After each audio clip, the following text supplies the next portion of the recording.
लेके जा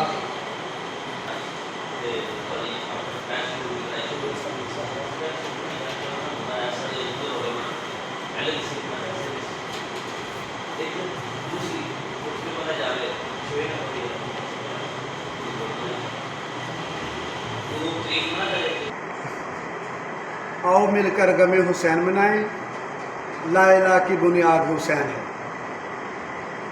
शबीर को नमाज ना प्यारी हो किस तरह, शबीर को नमाज ना प्यारी हो किस लिए, आगाज़ है अज़ान का अकबर के नाम से।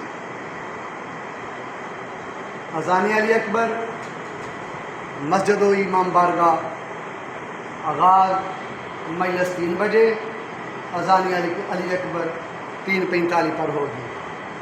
तमाम आज़ादारान इमाम हुसैन अलैहिस्सलाम और मोमिनीन से शिरकत की अपील है। कमर डिप्टी पेंटर यूट्यूब चैनल।